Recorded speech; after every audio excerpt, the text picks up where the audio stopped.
الحمد لله رب العالمين والصلاة والسلام على أشرف الأنبياء والمرسلين نبينا محمد وعلى آله وأصحابه أجمعين وعلى من تبعه بإحسان إلى يوم الدين أما بعد. قال الله عز وجل: وشاورهم في الأمر فإذا عزمت فتوكل على الله. அன்பிற்கினிய சகோதரர்களே, அறியாமை காலத்தில்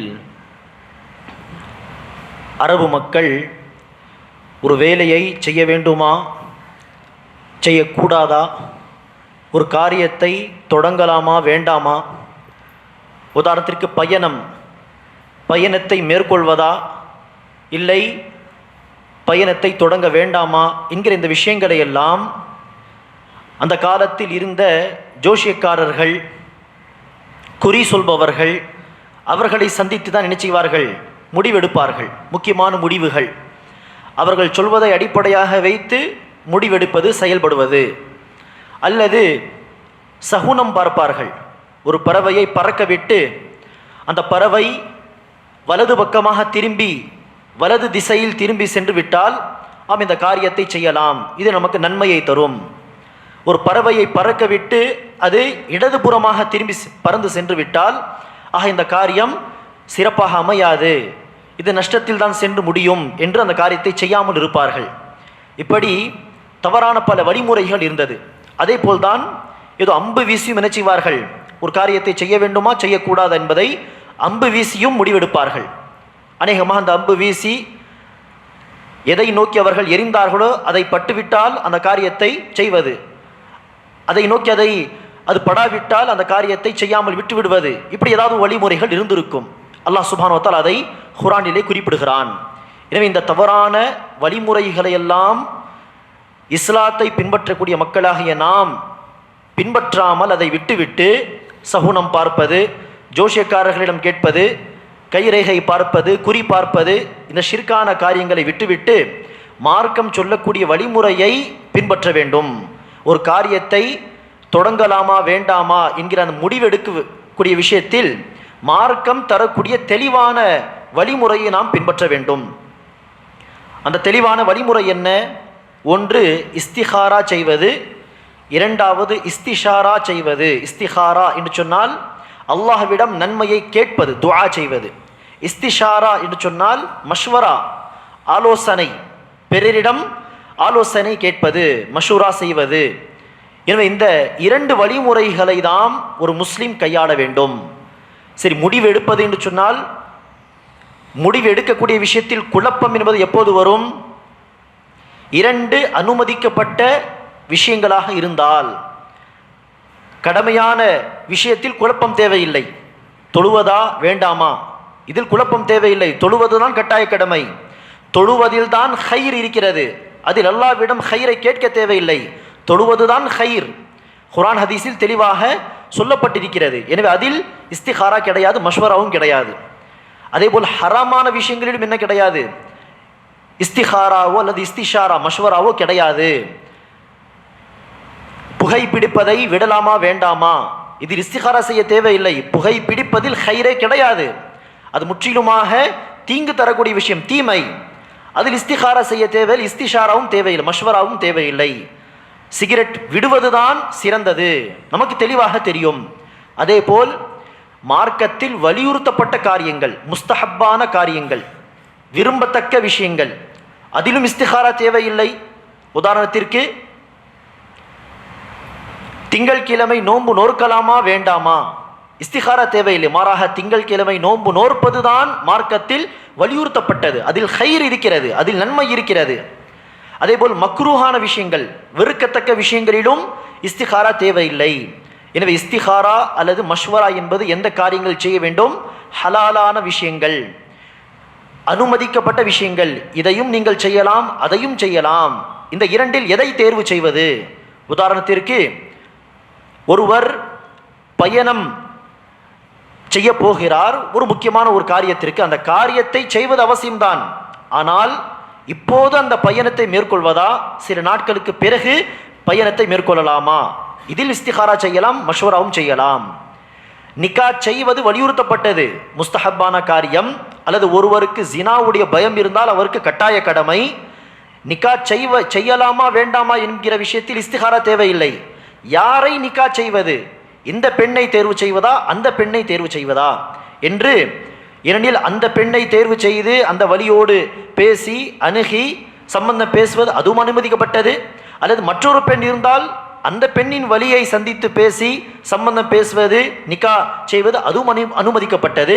எனவே அந்த நேரத்தில் தேர்வு செய்யும் பொழுது இஸ்திகாரா செய்வது, மஷ்வரா செய்வது. எனவே ஹலாலான விஷயங்களில்தான் இஸ்திகாராவும் மஷ்வராவும் செய்ய வேண்டும். இந்த இரண்டில் முதலாவதாக இஸ்திகாரா. இஸ்திகாரா என்று சொன்னால் அல்லாஹ்விடம் நன்மையை, ஹைரை கேட்பது என்பது அர்த்தம். அல்லாஹ்விடம் ஹைரை பிரார்த்தனை செய்து துஆ செய்து கேட்பது, இது இஸ்திகாரா எனப்படும். அல்லாஹ்விடம் ஹைரை வேண்டுவது. ஜாபிர் ரலியல்லாஹு அன்ஹு அவர்கள் அறிவிக்கிறார்கள், கான நபி ஸல்லல்லாஹு அலைஹி வஸல்லம் யுஅல்லிமுனல் இஸ்திகாரத கமா யுஅல்லிமுனல் குர்ஆன். நபி ஸல்லல்லாஹு அலைஹி வஸல்லம் அவர்கள் நமக்கு குர்ஆன் சொல்லிக் கொடுப்பது போல் இஸ்திகாரா செய்வதை சொல்லிக் கொடுப்பார்கள்.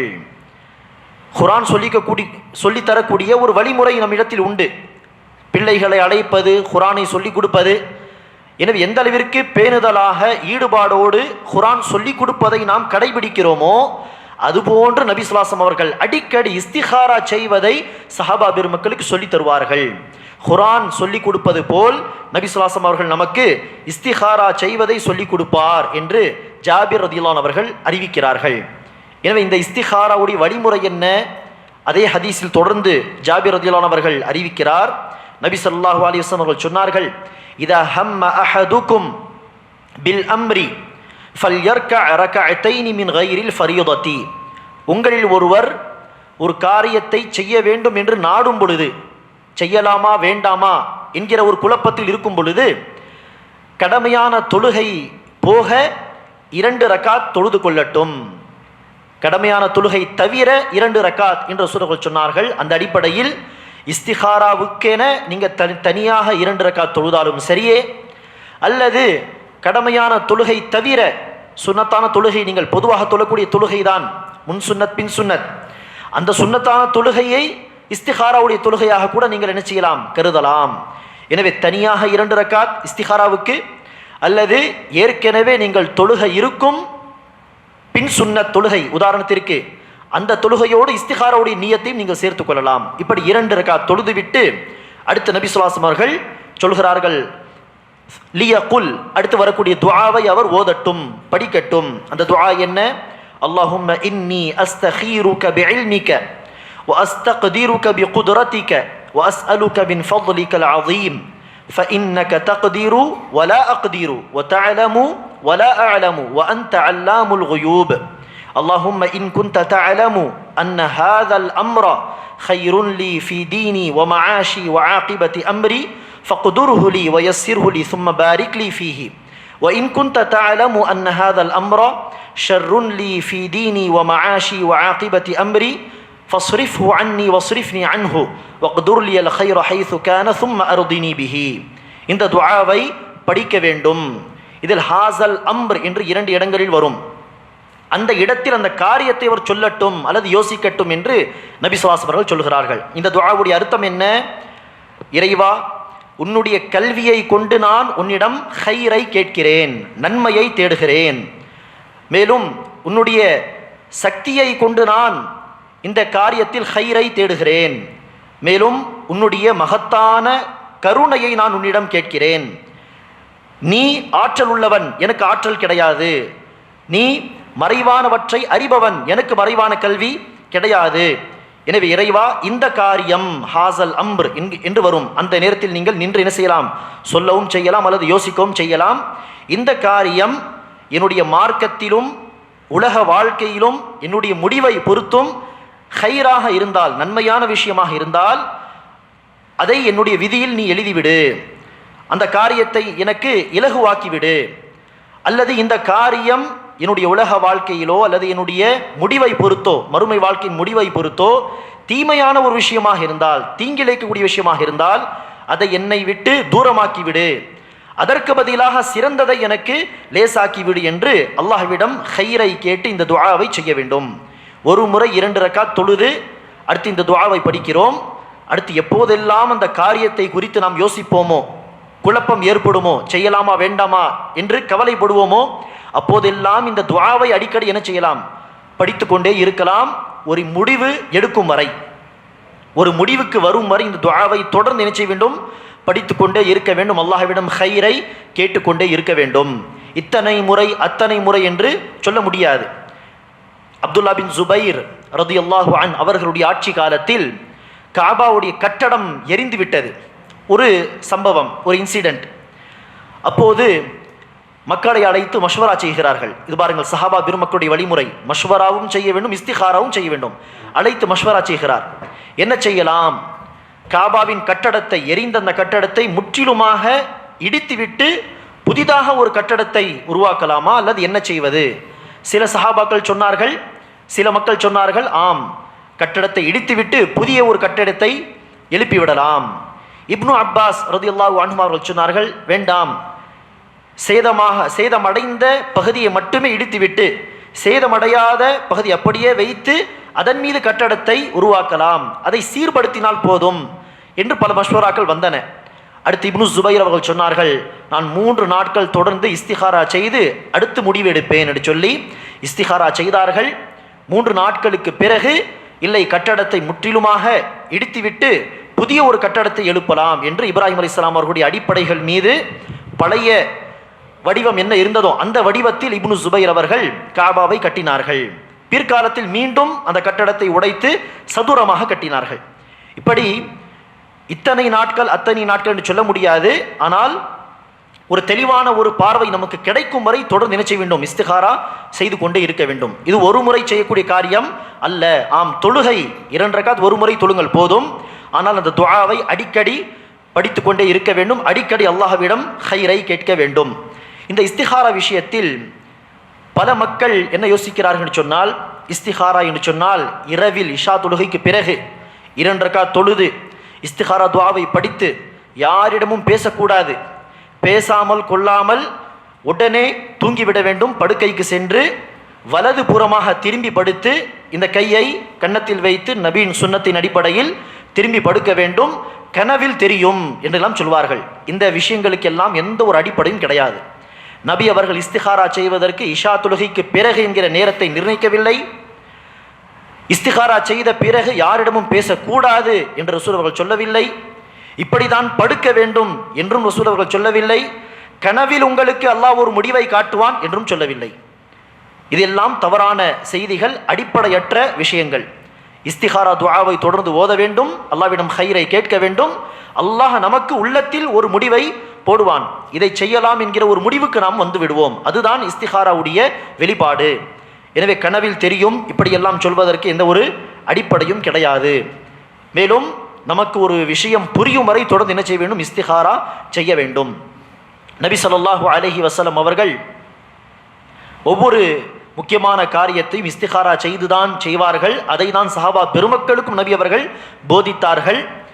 ஸைனப் பின்து ஜஹஷ் ரலியல்லாஹு அன்ஹா அவர்கள் ஸைத் பின் ஹாரிஸா ரலியல்லாஹு அன்ஹு அவர்களுடைய மனைவியாக இருந்தார்கள். ரசூலுடைய வளர்ப்பு பிள்ளை, ரசூலுடைய அடிமை ஸைத் பின் ஹாரிஸா. ஆனால் இருவருக்கும் ஒத்து வரவில்லை, பல பிரச்சனைகள். எனவே ஸைத் பின் ஹாரிஸா ஸைனப் பின்து ஜஹஷுக்கு தலாக் சொல்லிவிடலாம் என்கிற முடிவுக்கு வந்து தலாக் சொல்லிவிட்டார். அப்போது நபி ஸல்லல்லாஹு அலைஹி வஸல்லம் அவர்கள் இத்தாவில் இருக்கிறார்கள். ஸைனப் பின்து ஜஹஷ் அந்த காத்திருக்கக்கூடிய அவகாசத்தில், நேரத்தில் இருக்கிறார்கள், காலத்தில்.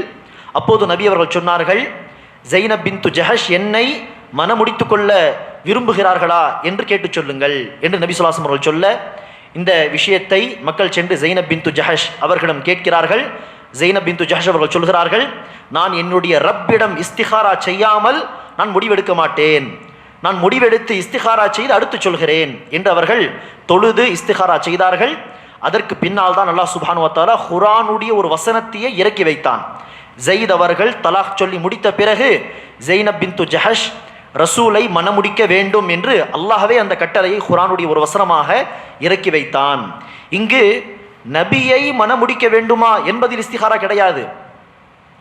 ஏனெனில் நபி ஸல்லல்லாஹு அலைஹி வஸல்லம் அவர்களை மனமுடிப்பது என்பது ஒரு பெண்ணுக்கு மிக சிறந்த ஒரு பாக்கியம், அது உண்மையில் மிக ஹைரான ஒரு விஷயம். ஆனால் நபியோடு மணமுடித்தால் ஒரு மனைவி தன்னுடைய கடமைகளை நிறைவேற்ற வேண்டும். நபிக்கு செய்ய வேண்டிய கடமைகள், ஒரு கணவனுக்கு செய்ய வேண்டிய கடமைகள், அந்த கடமைகள் என்னால் செய்ய முடியுமா இல்லையா என்கிற ஒரு பதற்றம் ஸைனப் பின்த் ஜஹஷ் ரலியல்லாஹு அன்ஹா அவர்களுக்கு இருந்திருக்கலாம். எனவே தான் இஸ்திகாரா செய்து சொல்கிறேன் என்று அவர்கள் சொன்னார்கள். மற்றபடி நபியோடு மணமுடிப்பது என்பது ஒரு பெண்ணுக்கு கிடைத்த மிகப்பெரிய ஒரு பாக்கியம், ஹைரான ஒரு விஷயம், அதில் குழப்பமே தேவையில்லை. இப்படி நபி ஸல்லல்லாஹு அலைஹி வஸல்லம் அவர்கள் இஸ்திகாரா செய்வதை நமக்கு வலியுறுத்தி இருக்கிறார்கள். எனவே எந்த ஒரு காரியமாக இருந்தாலும் இஸ்திகாரா செய்து நாம் முடிவெடுக்க வேண்டும். அல்ஹம்துலில்லாஹ், நம்மில் பல மக்கள் சகோதரர்கள் இருக்கிறார்கள், சகோதரிகள் இருக்கிறார்கள், இஸ்திகாரா செய்யாமல் எந்த ஒரு காரியத்தையும் அவர்கள் செய்வதில்லை. ஒரு வீடு மாற வேண்டும் என்று சொன்னாலும் இஸ்திகாரா செய்து தான் செய்வார்கள். வீடு பார்த்து வந்த பிறகு மஷ்வரா செய்து இந்த வீட்டுக்கு போகலாமா, அக்கம் பக்கத்தில் எப்படி மக்கள் இருக்கிறார்கள் என்றெல்லாம் விசாரித்து இஸ்திகாரா செய்து விட்டு தான் நினைச்சுவார்கள் செல்வார்கள். ஒரு உதாரணம், இப்படி இஸ்திகாரா செய்து ஒவ்வொரு முடிவு எடுக்க முயற்சி செய்ய வேண்டும். இரண்டாவதாக இஸ்திஷாரா, அதாவது மஷ்வரா செய்வது, மக்களிடம் மஷ்வரா செய்து ஆலோசனை செய்து முடிவெடுப்பது. இப்போது இஸ்திகாரா முதலாவதா அல்லது இஸ்திஷாரா முதலாவதா என்று சொன்னால் இது நம்முடைய விருப்பம். நீங்கள் முதலாவதாக மக்களிடம் ஆலோசனை செய்யுங்கள், அடுத்து இஸ்திகாரா செய்யுங்கள், அல்லது முதலில் இஸ்திகாரா செய்யுங்கள் அடுத்து மஷ்வரா செய்யுங்கள், இது நம்முடைய விருப்பம். நபி ஸல்லல்லாஹு அலைஹி வஸல்லம் அவர்கள் இஸ்திகாராவை தான் முதலாவதாக செய்ய வேண்டும், அடுத்துதான் மனிதர்களிடம் நீங்கள் மஷ்வரா செய்ய வேண்டும் என்று நபி ஸல்லல்லாஹு அலைஹி வஸல்லம் அவர்கள் சொல்லவில்லை. எனவே இது நம்முடைய விருப்பத்தின் அடிப்படையில். மஷ்வராவை குறித்த ஆலோசனை குறித்து அல்லாஹ் சுப்ஹானஹு வ தஆலா சொல்கிறான். ஆலு இம்ரான் அத்தியாயத்தின் 159ஆம் வசனத்திலே, வஷாவிர்ஹும் ஃபில் அம்ர், நபியே சஹாபா பெருமக்களிடம் நீங்கள் மஷ்வரா செய்யுங்கள், ஆலோசனை செய்யுங்கள். ஷூரா, மஷ்வரா என்னும் ஒரு சூரா, அந்த ஷூரா அத்தியாயத்தின் 38ஆம் வசனத்தில் அல்லாஹ் சொல்கிறான், வ அம்ருஹும் ஷூரா பைனஹும், இறை விசுவாசிகள் மஷ்வரா செய்துதான், தனக்கு மத்தியில் ஆலோசனை செய்துதான் முடிவெடுப்பார்கள் என்று அல்லாஹ் சுப்ஹானஹு வ தஆலா ஒரு வசனத்தில் கட்டளையிடுகிறான். இன்னொரு வசனத்தில் இறை விசுவாசிகளுடைய வழிமுறை இதுதான் என்று அல்லாஹ் சுப்ஹானஹு வ தஆலா குறிப்பிடுகிறான். அந்த அடிப்படையில் மஷ்வரா செய்வதையும் நாம் என்ன செய்ய வேண்டும், கடைபிடிக்க வேண்டும். அரபு மக்கள் சொல்வார்கள், நம்முடைய சலஃபுமார்கள், எவர் இஸ்திகாரா செய்தாரோ அவர் நஷ்டவாளியாக இருக்க மாட்டார், எவர் மஷ்வரா செய்து ஒரு முடிவெடுத்தாரோ அவர் வருந்த மாட்டார். இஸ்திகாரா செய்த பிறகு ஒருபோதும் நஷ்டம் இருக்காது இன்ஷா அல்லாஹ். மஷ்வரா செய்த பிறகு ஒருபோதும் வருந்த தேவையில்லை. இஸ்திகாரா செய்யாமல் ஒரு காரியம் செய்தால் அது நஷ்டத்தில் சென்றடைய முடியலாம், மஷ்வரா செய்யாமல் ஒரு காரியத்தை செய்தால் வருந்தலாம். மக்கள் எல்லாம் என்ன செய்வார்கள், ஒரு வார்த்தை கேட்டிருக்க கூடாதா, ஒரு ஆலோசனை செய்திருக்க கூடாதா என்று 10 வார்த்தைகள் சொல்வார்கள். அது கேட்டு வருத்தம் ஏற்படும். அதை மஷ்வரா செய்த பிறகு ஒரு முடிவெடுத்தால் அல்லாஹுடைய நாட்டப்படி அதில் ஏதாவது நஷ்டம் ஏற்பட்டாலும் மக்கள் என்ன செய்ய மாட்டார்கள், கேட்டு செஞ்சிருக்க கூடாது என்றெல்லாம் கேட்க அவர்களுக்கு வாய்ப்பு கிடைக்காது. எனவே வருந்த தேவையில்லை.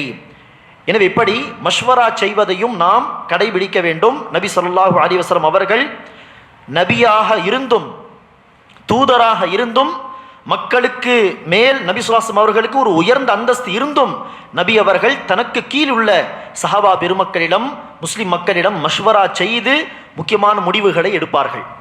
நான் ஒரு நபி, நான் ஒரு தூதர், எனக்கு மேல் யாரும் கிடையாது, நான் யாரிடத்திலும் கேட்க தேவையில்லை என்று நபியே சுயமாக முடிவெடுக்க மாட்டார்கள். மாறாக மஷ்வரா செய்து முடிவெடுப்பார்கள். இதற்கு பல உதாரணங்கள் உண்டு, ஏகப்பட்ட உதாரணங்கள் உண்டு நபி ஸல்லல்லாஹு அலைஹி வஸல்லம் உடைய வாழ்க்கையில்.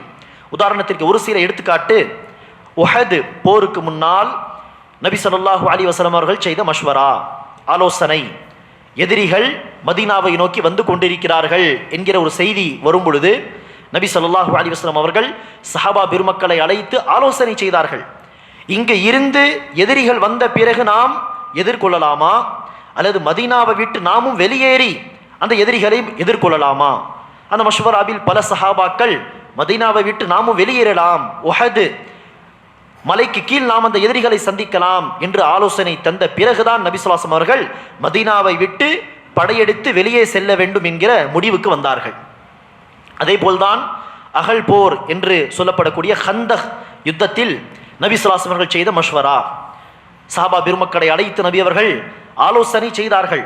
எதிரிகள் பெரும் கூட்டமாக பல கூட்டங்கள் சேர்ந்து 10,000க்கு மேற்பட்டோர் மதீனாவை நோக்கி முஸ்லிம்களை தாக்குவதற்காக வந்து கொண்டிருக்கிறார்கள், என்ன செய்யலாம்? மஷ்வரா செய்யும் பொழுது பல சஹாபாக்கள் பல மஷ்வராவை, ஆலோசனைகளை தந்தார்கள். அதில் சல்மான் ஃபார்சி ரலியல்லாஹு அன்ஹு அவர்கள் தந்த ஆலோசனையை, அவர்கள் தந்த மஷ்வராவை நபி ஸல்லல்லாஹு அலைஹி வஸல்லம் அவர்கள் ஏற்றுக்கொண்டார். என்ன மஷ்வரா? அவர்கள் சொன்னார்கள், எங்கள் பக்கம், அதாவது ஈரான் நாட்டிலே நிறைய எதிரிகள் வருகிறார்கள் என்று சொன்னால் நாம் என்ன செய்வோம்? நம்மை சுற்றி பெரிய அகல் ஒன்றை ஏற்படுத்திக் கொள்வோம், பெரிய பள்ளத்தை நாம் தோண்டுவோம், அந்த எதிரிகள் நம்மை நெருங்கக்கூடாது என்பதற்காக என்று சொல்ல, அந்த மஷ்வராவை நபி ஸல்லல்லாஹு அலைஹி வஸல்லம் அவர்கள் ஏற்று என்ன செய்தார்கள்? பெரிய அகல் ஹந்தக், பெரிய பள்ளத்தை தோண்டி சல்மான் ஃபார்சியுடைய மஷ்வராவின் அடிப்படையில் நபி அவர்கள் செயல்பட்டார்கள். அதே போல்தான் அசானுக்காக நபி ஸல்லல்லாஹு அலைஹி வஸல்லம் அவர்கள் செய்த மஷ்வரா, ஆலோசனை. மதீனா சென்ற பிறகு ஜமாத் தொழுகை தொழ ஆரம்பித்தார்கள். மக்கா வாழ்க்கையில் தனித்தனியாக தான் மக்கள் தொழுவார்கள். மதீனா வந்த பிறகுதான் முறையாக பள்ளிவாசல் ஏற்படுத்தி பள்ளிவாசலில் ஐவேளை தொழுகையை ஜமாத்தாக தொழுவது என்கிற வழிமுறை ஆரம்பிக்கப்பட்டது. அப்போது மக்களை ஒரே நேரத்தில் ஒன்று கூட்டி எப்படி ஜமாத் தொழுகை நடத்துவது, ஒரே நேரத்தில் மக்களை எப்படி ஒன்று கூட்டுவது, எப்படி அழைப்பது என்று மஷ்வரா ஆலோசனை செய்ய சில சஹாபாக்கள் சொன்னார்கள், நெருப்பு மூட்டலாம், அந்த நெருப்பை பார்த்து மக்கள் வரட்டும். நபி அவர்கள் அந்த ஆலோசனையை ஏற்கவில்லை. சில சஹாபாக்கள் சொன்னார்கள், கொடி ஏற்றிவிடலாம், அதை பார்த்து மக்கள் வரட்டும், அதையும் நபி அவர்கள் ஏற்கவில்லை. சில பேர் சொன்னார்கள், சங்கு போன்று ஏதாவது ஊதி மக்களை அழைக்கலாம், அதையும் நபி அவர்கள் அந்த மஷ்வராவை ஏற்கவில்லை. இந்த அனைத்துமே மற்ற மதத்தினர்களுடைய கலாச்சாரம். ஒரு சஹாபி சொன்னார்கள், நம்மில் ஒருவர் நின்று அழைக்கட்டும், தொழுகையுடைய நேரமாகிவிட்டது வாருங்கள் என்று நம்மில் ஒருவர் சப்தமாக அழைக்கட்டும். நபி அவர்கள் இறுதியாக இந்த மஷ்வரா சரியானது என்று அதை, அந்த ஆலோசனை, அந்த மஷ்வராவை ஏற்றார்கள். ஆனால் எப்படி அழைப்பது என்பதை குறித்து பேசாமல் இஷா தொழுகைக்கு பிறகு நடந்த மஷ்வரா. எனவே ஃபஜர் தொழுகை நேரமாகிவிட்டது, தூங்க வேண்டும் என்று நபி அவர்கள் சென்று விட்டார். அப்போதுதான் அப்துல்லா என்கிற ஒரு சஹாபியுடைய கனவில் ஜிப்ரீல் அலைஹிஸ்ஸலாம் அல்லது ஒரு மலக் வந்து என்ன செய்கிறார்கள், இந்த வார்த்தையை கொண்டு நீங்கள் அழையுங்கள் என்று அசானுடைய வார்த்தைகளை சொல்லிக் கொடுத்தார்கள். இப்படி அசான் விஷயத்தில் நபி அவர்கள் செய்த மஷ்வரா. அதேபோல் தனிப்பட்ட முறையில் சில சஹாபாக்கள் வந்து ஒரு ஆலோசனையை சொன்னால் ரசூல் கேட்கவில்லை, அவர்களாக வந்து ஒரு ஆலோசனையை தந்தால், அது சரியான ஆலோசனையாக இருந்தால் அதை நபி அவர்கள் உடனே ஏற்றுக்கொள்வார்கள். நான் சொல்வதுதான் சரி என்று சொல்ல மாட்டார்கள். அதற்கு ஒரு எடுத்துக்காட்டு, பத்ர் போருக்காக நபி ஸல்லல்லாஹு அலைஹி வஸல்லம் சஹாபா பெருமக்களை அழைத்து சென்ற பொழுது ஒரு இடத்தில் நபி ஸல்லல்லாஹு அலைஹி வஸல்லம் அவர்கள் இங்கு தங்கலாம் என்று அங்கு அந்த கூடாரங்கள் அமைக்கப்பட்டன. அப்போது ஒரு சஹாபி வந்து சொன்னார்கள், அல்லாஹ்வின் தூதரே, இந்த இடத்தில் தங்க வேண்டும், இந்த இடத்தில் டென்ட் போட வேண்டும், கூடாரங்கள் போட வேண்டும் என்பது அல்லாஹ்வுடைய முடிவா இல்லை நீங்கள் சுயமாக எடுத்த முடிவா? முதலாவதாக இதை விசாரிக்கிறார். நபி அவர்கள் சொன்னார்கள், வஹீன் அடிப்படையில் கிடையாது, அல்லாஹ் சொன்ன கட்டளை கிடையாது, நானாக எடுத்த முடிவு. அப்போது அந்த சஹாபி சொன்னார்கள், அப்படி என்றால் அல்லாஹ்வின் தூதரே, இந்த இடத்தில் தங்குவதை விட சற்று தள்ளி ஒரு இடத்தை சுட்டி காண்பித்து சொன்னார்கள், அங்கு சென்று கூடாரங்களை போடுவது, அங்கு தங்குவது சிறந்தது என்று சில காரணங்களை சுட்டி காட்டினார். உடனே நபி ஸல்லல்லாஹு அலைஹி வஸல்லம் அவர்கள், ஆம் நீங்கள் சொல்வது சரி, இது சரியான ஆலோசனை என்று உடனே சஹாபா பெருமக்களை அழைத்து அந்த சஹாபி சொன்ன இடத்திற்கு நபி ஸல்லல்லாஹு அலைஹி வஸல்லம் அவர்கள் இடம் மாறி சென்று விட்டார்கள். அதே போல்தான் ஹுதைபியா உடன்படிக்கையின் பொழுது காஃபிர்களுக்கும் நபி ஸல்லல்லாஹு அலைஹி வஸல்லம் அவர்களுக்கும் மத்தியில் ஒரு உடன்படிக்கை நடந்தது. ஹுதைபியா என்கிற ஒரு கிணறுக்கு அருகில், அதை ஹுதைபியா உடன்படிக்கை என்று சொல்வார்கள் வரலாற்று ஆசிரியர்கள். எனவே அந்த உடன்படிக்கையின் பொழுது நபி ஸல்லல்லாஹு அலைஹி வஸல்லம் அவர்கள் காஃபிர்களோடு உடன்படிக்கை செய்தது பல சஹாபா பெருமக்களுக்கு பிடிக்கவில்லை. நாம் ஏன் குனிந்து செல்ல வேண்டும், நாம் தான் சத்தியத்தில் இருக்கிறோமே, காஃபிர்கள் சொல்லக்கூடிய உடன்படிக்கைகளுக்கு நாம் ஏன் சரி என்று சொல்ல வேண்டும் என்று சஹாபா பெருமக்கள் வருத்தத்தோடு இருந்தார்கள். அந்த நேரத்தில் நபி ஸல்லல்லாஹு அலைஹி வஸல்லம் அவர்கள் சஹாபா பெருமக்களை அழைத்து, இந்த வருடம் நாங்கள் உம்ரா செய்ய போவதில்லை, ஏனெனில் அந்த காஃபிர்கள் போட்ட ஒரு உடன்படிக்கை என்ன, இந்த வருடம் நீங்கள் உம்ரா செய்யக்கூடாது, மதீனாவிலிருந்து வந்திருக்கக்கூடிய நீங்கள் அடுத்த வருடம் வாருங்கள், உம்ரா செய்யக்கூடிய அனுமதியை நாங்கள் தருவோம் என்று அந்த மக்கத்து காஃபிர்கள் போட்ட ஒரு உடன்படிக்கை அது. எனவே நபி அவர்கள் சொன்னார்கள், நாங்கள் உம்ரா செய்ய போவதில்லை, எனவே கொண்டு வந்த அந்த பிராணிகளை குர்பானி செய்து விடுங்கள் என்று சொல்ல சஹாபா பெருமக்கள் யாரும் நினைச்சவில்லை. அந்த வருத்தத்தின் காரணமாக, இப்படி மதீனாவிலிருந்து கிளம்பி வந்து உம்ரா செய்ய முடியவில்லையே, இந்த காஃபிர்கள் உம்ரா செய்ய விடாமல் தடுத்து விட்டார்களே என்கிற அந்த கவலையில், அந்த வருத்தத்தில் நபி அவர்கள் சொன்ன அந்த கட்டளையை அமல்படுத்தவில்லை. நபி அவர்கள் சொல்கிறார்கள், நாம் உம்ரா செய்ய போவதில்லை, கொண்டு வந்த ஹதி என்கிற அந்த பிராணியை அறுத்து விடுங்கள். சஹாபா பெருமக்கள் முன்வரவில்லை. அப்போது நபி ஸல்லல்லாஹு அலைஹி வஸல்லம் அவர்களோடு அந்த பயணத்தில் இருந்த ரசூலின் மனைவி உம்மு ஹபீபா அல்லது உம்மு சலமா ரலியல்லாஹு அன்ஹா அவர்கள் வந்து ரசூலிடம் சொன்னார்கள், அல்லாஹ்வின் தூதரே, சஹாபாக்கள் எல்லோரும் வருத்தத்தில் இருக்கிறார்கள், கவலையில் இருக்கிறார்கள். மதீனாவில் இருந்து ஒரு ஆசையோடு உம்ரா செய்யலாமே என்கிற ஒரு ஆர்வத்தோடு வந்து உம்ரா செய்ய முடியாமல் திரும்பி செல்கிறோமே என்கிற அந்த கவலையின் காரணமாக தான் நீங்கள் சொல்லக்கூடிய கட்டளை அவர்கள் அமல்படுத்தவில்லை. எனவே நீங்கள் தன்னுடைய தன்னுடைய பிராணியை அறுத்து பலியிடுங்கள், அதை பார்த்தவுடனே அவர்கள் அதை செய்வார்கள் என்று சொல்ல, ஆம் சரி என்று சொல்லி நபி ஸல்லல்லாஹு அலைஹி வஸல்லம் அவர்கள் உம்மு சலமா அவர்கள் சொன்ன அந்த ஆலோசனை உடனே ஏற்று சஹாபா பெருமக்கள் எல்லோரும் பார்க்கும் விதமாக ரசூல் அவர்கள் தன்னுடைய ஆட்டை அறுத்தார்கள். இந்த காட்சியை பார்த்தவுடன் சஹாபா பெருமக்கள் விரைந்து வந்து தன்னுடைய ஆடுகளை, தன்னுடைய ஹதி என்கிற அந்த பிராணியை அறுத்து பலியிட்டார்கள் என்று நபி ஸல்லல்லாஹு அலைஹி வஸல்லம் வாழ்க்கை வரலாறில் இன்னும் பல சம்பவங்கள் உண்டு. சஹாபா பெருமக்கள் ஆலோசனை தந்து, மஷ்வரா தந்து, அதை ஏற்று நபி ஸல்லல்லாஹு அலைஹி வஸல்லம் அவர்கள் நடந்ததாக பல உதாரணங்களை நம்மால் பார்க்க முடியும். இதை தான் சஹாபா பெருமக்களும் பின்பற்றினார்கள். உதாரணத்திற்கு அபூபக்கர் சித்திக் ரலியல்லாஹு அன்ஹு தனக்கு பிறகு உமர் பின் கத்தாப் ரலியல்லாஹு அன்ஹு அவர்களை ஹலீஃபாவாக நியமிக்க அவர்கள் விரும்பினார். அப்போது என்ன செய்தார்கள்? இஸ்திகாராவும் செய்தார்கள், மக்களை அழைத்து, சஹாபா பெருமக்களை அழைத்து மஷ்வராவும் செய்தார்கள். உஸ்மான் பின் அஃபானை அழைத்து கேட்கிறார்கள், உமரை குறித்து உங்களுடைய அபிப்பிராயம் என்ன? அப்துர் ரஹ்மான் பின் அவுஃபை அழைத்து கேட்கிறார்கள், உமரை நான் ஹலீஃபாவாக நியமிக்க விரும்புகிறேன், உங்களுடைய மஷ்வரா என்ன? பலர் மஷ்வரா சொன்ன பிறகு அவர்கள் உமர் பின் கத்தாப் ரலியல்லாஹு அன்ஹு அவர்களை ஹலீஃபாவாக நியமித்தார். இப்படி சஹாபா பெருமக்களுடைய வாழ்க்கையிலும் பற்பல உதாரணங்கள் உண்டு. எனவே இந்த இரண்டு வழிமுறைகளை நாம் கையாள வேண்டும் முக்கியமான முடிவுகள் எடுப்பதற்கு முன்னால். ஒன்று இஸ்திகாரா செய்வது, இரண்டு மஷ்வரா செய்வது, இஸ்திஷாரா செய்வது. இந்த இரண்டையும் கடைபிடித்து ஒரு முடிவை நாம் எடுப்போமே ஆனால் அல்லாஹ் சுப்ஹானஹு வ தஆலா நமக்கு அல்லாஹ்வின் கட்டளையை ஏற்று நடந்ததற்கான நன்மையும் தருவான். அந்த காரியத்திலும் அல்லாஹ் சுப்ஹானஹு வ தஆலா நமக்கு கைரை வைப்பான், நன்மையை வைப்பான். அல்லாஹ் அந்த காரியத்திலே பரக்கத்தை, தன்னுடைய அருளை, ரஹ்மத்தை இறக்குவான். எனவே இந்த இரண்டு வழிமுறைகளை கடைபிடித்து ஒவ்வொரு முடிவை நாம் எடுப்போமே ஆனால் அல்லாஹ்வுடைய நன்மையும் நமக்கு கிடைக்கும். அதே போல் மக்களுடைய பேச்சுகள் கேட்க வேண்டிய அவசியம் இருக்காது. ஏனெனில் மக்களிடம் மஷ்வரா செய்துதானே ஒரு முடிவை நாம் எடுத்திருப்போம். அந்த அடிப்படையில் வருந்தவும் தேவையில்லை. அல்லாஹ் சுப்ஹானஹு வ தஆலா நம் எல்லோருக்கும் அந்த பாக்கியத்தை தருவானாக. எந்த ஒரு முக்கியமான முடிவெடுப்பதாக இருந்தாலும் குழப்பத்தை விட்டு வெளியே வருவதற்கு இஸ்திகாரா என்கிற வழிமுறையையும், இஸ்திஷாரா என்கிற ஆலோசனை செய்வது, மஷ்வரா செய்வது என்கிற வழிமுறையையும் கையாளக்கூடிய பாக்கியத்தை தருவானாக. நாம் எடுக்கக்கூடிய முடிவுகளில் அல்லாஹ் சுப்ஹானஹு வ தஆலா கைரை வைப்பானாக. நன்மையில் அல்லாஹ் சுப்ஹானஹு வ தஆலா அந்த காரியங்களை முடிப்பானாக. அல்லாஹ் சுப்ஹானஹு வ தஆலா நம் எல்லோருக்கும் நபி ஸல்லல்லாஹு அலைஹி வஸல்லம் காட்டி தந்த வழிமுறைப்படி ஒவ்வொரு காரியத்தையும் சிறந்த முறையில் சிறப்பாக செய்யக்கூடிய தௌஃபீகை தருவானாக. ஆமீன். வாஹிரு தஅவானா அல்ஹம்துலில்லாஹி ரப்பில் ஆலமீன். அஸ்ஸலாமு அலைக்கும் வரஹ்மத்துல்லாஹி வபரகாத்துஹு.